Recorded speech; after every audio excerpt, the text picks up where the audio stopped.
Hi అండి, welcome back to our channel. So మీ అందరికీ నిజంగా థ్యాంక్స్ మళ్ళీ ఒకసారి. ఈ మధ్య చాలామంది నేను అంటే వీడియోలలో నా మొబైల్ నెంబర్ ఇచ్చిన తర్వాత చాలామంది కాల్స్ చేయడము మెసేజెస్ చేస్తున్నారు. సో కొన్నిసార్లు నేను కాల్స్ అటెండ్ చేయలేకపోతున్నాను, అంటే నా సిచ్యువేషన్ వల్ల కావచ్చు. ఎందుకంటే నేను చాలా రోజుల నుంచి నా మొబైల్ సైలెంట్లో ఉంటుంది.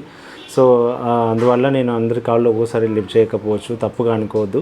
సో మెసేజ్ చేస్తే వాట్సాప్ మెసేజ్ చేసినా కూడా నేను చూసుకొని తర్వాత మీకు కాల్ బ్యాక్ చేస్తాను. సో నన్ను అర్థం చేసుకోండి. సో ఇంకొకటి, ఇప్పటివరకు నా ఛానల్ సబ్స్క్రైబ్ చేసుకునే వాళ్ళు ఎవరు ఉంటే ప్లీజ్ సబ్స్క్రైబ్ చేసుకోండి. వీడియో చూస్తున్నప్పుడు లైక్ చేయడం మర్చిపోవద్దు. ఈ వీడియోలో మీకు ఒక ఇంపార్టెంట్ టాపిక్ చెప్పాలి అండ్ నా ఛానల్ గురించి 2 మాటలు మాట్లాడాలి. సో నా వీడియో అదే పాయింట్కే వస్తున్నా, జర తడబడుతుంది ముచ్చట. ఏంటంటే ఛానల్ పెట్టిన తర్వాత ఇప్పటివరకు నేను అనుకున్న కాన్సెప్ట్ ఏంటంటే మన కంటెంట్ వల్ల అవేర్నెస్ ఏమైనా క్రియేట్ అవ్వాలి, లేకపోతే ఎవరికైనా ఉపయోగపడాలి అనే ఉద్దేశంతో చేసినాం.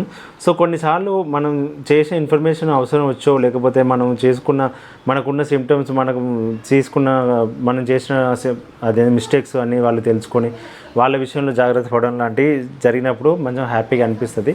సో అట్లాంటిది ఒక కాల్ వచ్చింది నాకు ఒక 2 days బ్యాక్. అంతకుముందు ఎప్పటి నుంచో 1 week బ్యాక్ వచ్చింది, మళ్ళీ ఈ మధ్య చేశారు. అసలు వాళ్ళ ప్రాబ్లం ఏంటి అంటే, సో నేను వాళ్ళ పేర్లు అవి చెప్పాను, ఎందుకంటే అది కాన్ఫిడెన్స్, అంటే వాళ్ళ పర్మిషన్ తీసుకోకుండా మనం చెప్పొద్దు కదా. సో ఒక టీనేజ్ అమ్మాయి, తనకు ఈ కాన్స్టిపేషన్ ప్రాబ్లం అనేది స్టార్ట్ అయింది. అంటే 1 day 2 day కాదు, అక్కడ జరిగిన మిస్టేక్ ఏంటంటే 3 years నుంచి తను కాన్స్టిపేషన్ ప్రాబ్లం అనేది ఫేస్ చేసిందంట. 3 సంవత్సరాలు అంటే స్టార్టింగ్లో మామూలుగా చిన్నపిల్లలకు ఉంటుంది కదా కాన్స్టిపేషన్ ప్రాబ్లం, ఎక్కువ రోజులు సఫర్ అయ్యారు.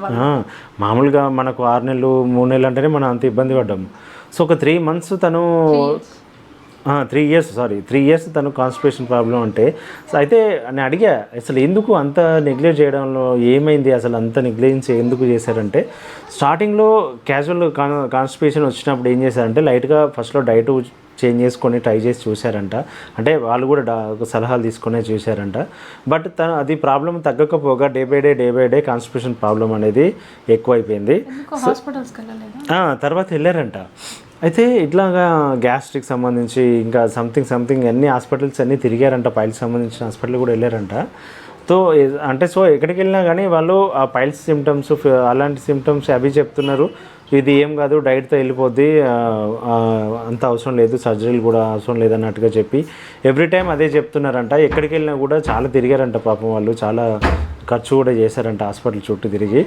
సో అట్లా తిరిగిన తర్వాత అయితే అప్పటికి 2 years దాటిపోయింది. వాళ్ళ అమ్మ చెప్పిన అంటే వాయిస్ వాళ్ళు పడ్డ నరకం అనేది అమ్మ గొంతులో కనిపించింది. ఎందుకంటే అంటే తన టీనేజ్ అమ్మాయి కాలేజ్కి కూడా వెళ్ళడానికి ఇష్టపడకుండా ఇంట్లోనే సఫర్ అవుతూ, ప్లస్ ఒక డీప్ డిప్రెషన్లో ఉండి, డిప్రెషన్ కూడా మెడిసిన్స్ తీసుకొని తను ఆ డిప్రెషన్ కాస్త ఎక్కువైపోయి సూసైడ్ దాకా వెళ్తాను నేను అని అలా ఒక తల్లికి చెప్తే ఆ మనసు పడే బాధ ఏ రేంజ్ లో ఉంటుంది. అంటే ఏ స్టేజ్కి వెళ్ళిపోయిందంటే, ఏదైనా హాస్పిటల్కి వెళ్తే ఎందుకు మీకు ఏదైనా మన మెడిసిన్ అవి ఇచ్చినా కూడా మెడిసిన్ పడేయడం, అంత డిప్రెషన్లోకి వెళ్ళిపోయింది. ప్రాబ్లంకి సొల్యూషన్ లేదు, ఇట్లాగే సఫర్ అవ్వాలి, చనిపోతానేమో నేను, ఇట్లా సఫర్ పెట్టడానికి లేదు ఇక్కడ. ఎందుకంటే అన్ని హాస్పిటల్ తిరిగితే వాళ్ళు ఏమైనా ప్రాబ్లమ్ని ఐడెంటిఫై చేయకుండా ఏదో వాళ్ళకి పైన చూసి చెప్పడం వల్ల ఆమె డాక్టర్స్ మీద కూడా హోప్ కోల్పోయింది, మెడిసిన్ మీద కూడా.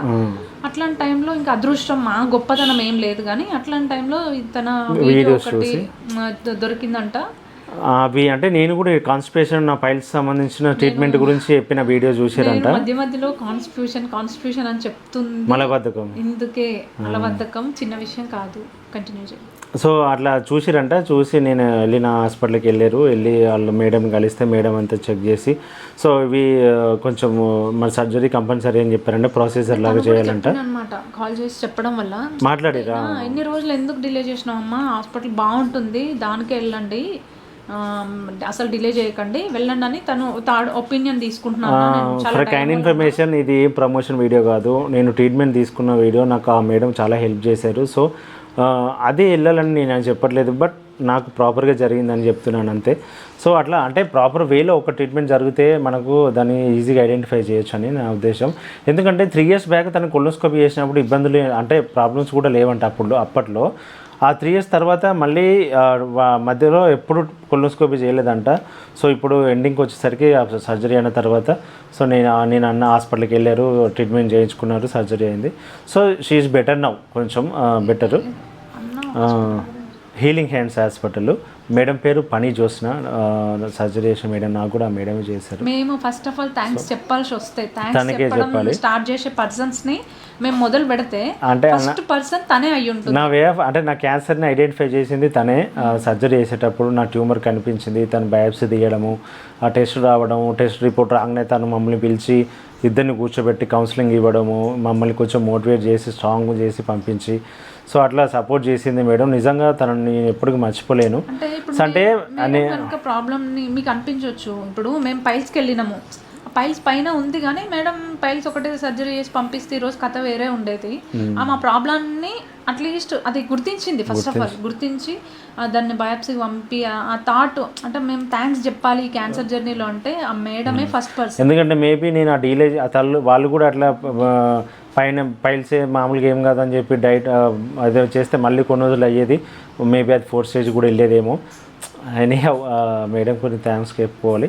సో ఇంకొక కాల్ ఏంటంటే సో తను కూడా టీనేజ్ కంటే కొంచెం అమ్మాయి, ఇంకా పెళ్లి మ్యారేజ్ అవ్వలేదు. సో తను ఒంటరి అమ్మాయి, అంటే హాస్టల్లో ఉంటుంది, పేరెంట్స్ ఎవ్వరూ లేరు, తను అనాథ. సో తను కాల్ చేసింది, తను చెప్తుంటే నిజంగా నాకు చాలా బాధ అనిపించింది. తను ఇక్కడ అమ్మాయి కాదు, బెంగళూరు సైడ్ అక్కడ ఉంటారు. సో తనకి ఈ కాన్స్టిపేషన్ ప్రాబ్లమ్ సేమ్ ఇట్లాంటి ప్రాబ్లమే వచ్చి విపరీతమైన పెయిన్, స్టమక్ పెయిన్, బ్లీడింగ్ అవుతుంటే ఈ మన ఆయుర్వేద థ్రెడ్డింగ్ సర్జరీ ఉంటుంది కదా, సో అక్కడికి వెళ్ళి చేయించుకుందంట. అది ప్రాపర్గా చేశారో లేదో తెలియదు, బట్ చేసిన తర్వాత హెవీ పెయిన్, బ్లీడింగ్ ఎక్కువైందంట, ఇంకా ప్రాబ్లం అనేది ఎక్కువ అయిపోయిందంట. తట్టుకోలేక తను ఏడుస్తూ నాకు చనిపోవాలనిపిస్తుంది, నా వల్ల కావట్లేదు అని చెప్తే సో కొద్దిగా నేనేం చేసింది లేదు, బట్ షేర్ చేసుకుంది నాతోటి. సో తర్వాత తను వేరే లేజర్ ట్రీట్మెంట్ చేయించుకుంది అక్కడ బెంగళూరులో నియర్ బై.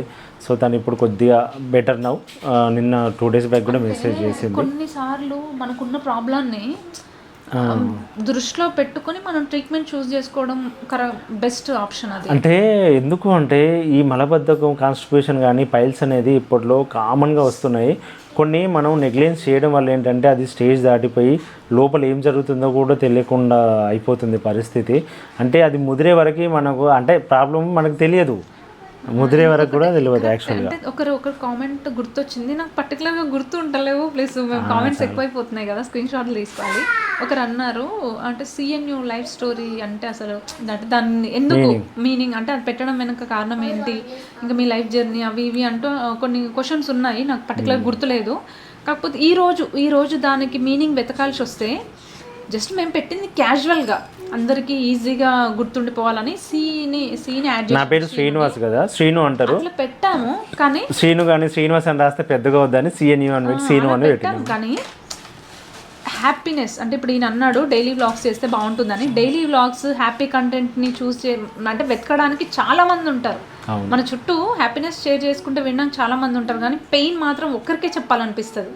ప్రతి ఒక్కరి లైఫ్లో పెయిన్ అందరికీ చెప్పం. ఒక ప్రాబ్లం వచ్చిందంటే ఒక్కరే కనిపిస్తారు, ఆ ఒక్కరు మనమై ఉండాలి. సో అది సిచ్యువేషన్ను ఫేస్ చేసే వాళ్ళకి కంటెంట్ అనేది ఈజీగా అర్థమవుద్ది.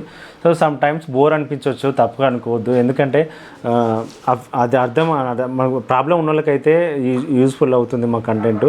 మీకు కామెంట్స్ కూడా చూడొచ్చు, చాలామంది అర్థం చేసుకునే వాళ్ళు కామెంట్స్ ఇంకా రీసెంట్గా కూడా అంటే ఈ కామెంట్స్ని స్క్రీన్ షాట్ తీసి కొన్ని యూస్ఫుల్ కామెంట్స్ ఉన్నాయి. కాకినాడ శ్రీదేవి అమ్మాయి ఉన్నారు, అంటే తను కూడా ఒక మెసేజ్ ఫుల్గా వెళ్ళాలి, ఒక నేను ఫేస్ చేస్తుంది ఇంకోటి ఫేస్ చేయొద్దన్న వేలో స్టార్ట్ చేసింది, కానీ చాలా నెగిటివిటీ వచ్చిందంట. మేము అప్పట్లో ఒక వీడియో చేసాం, గుర్తుందా నీకు? అంటే నెగిటివ్ ఇట్లా ఆలోచిస్తారా మా పట్ల అంటే అలాంటి మెసేజ్ బూస్టింగ్ ఇస్తుంది. ఆపేద్దాం అనుకున్నప్పుడు అంతమంది సబ్స్క్రైబర్స్ 1 lakh సబ్స్క్రైబర్స్ ఉన్నారు.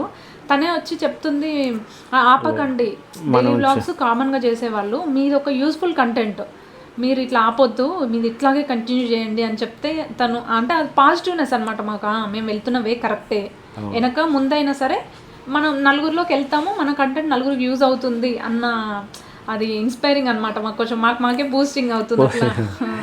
సో అది అర్థమైంది కదా. నేను ఇవాళ అంటే టోటల్ ఆఫ్ ది వీడియోలో చెప్పుకున్నది మెయిన్ 2 కాల్స్ నేను మాట్లాడుకున్న వాటి గురించి మేబీ అది అట్లా అవ్వకుండా ఉంటుందని మీకు అదొకటి.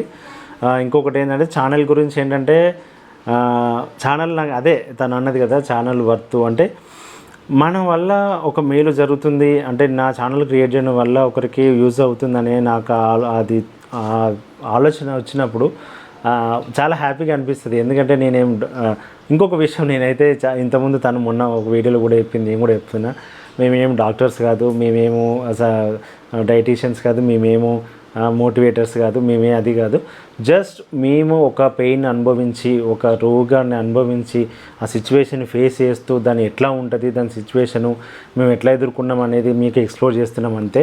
సో మా పెయిన్ని మా బాధని ఇట్లాంటి అంటే మేము చేసిన మిస్టేక్స్ ఎవరు చేయకుండా ఉండాలనే ఉద్దేశంతో మా ఛానల్ అది ఫాలో అవ్వకండి, సబ్స్క్రైబ్ మాత్రం చేసుకోండి, మేము చేసిన మిస్టేక్స్ మీరు చేయండి. మాకు ఇట్లాగే సపోర్ట్ చేస్తారని కోరుకుంటున్నాను. మీకు ఈ వీడియో నచ్చితే ప్లీజ్ లైక్ చేయడం మర్చిపోవద్దు. సబ్స్క్రైబ్ చేసుకున్న వాళ్ళు ఎవరు ఉంటే మళ్ళీ అడుగుతున్నాను, సబ్స్క్రైబ్ చేసుకోండి. Thank you for your support. నేను మీ శ్రీనివాస్. Bye bye.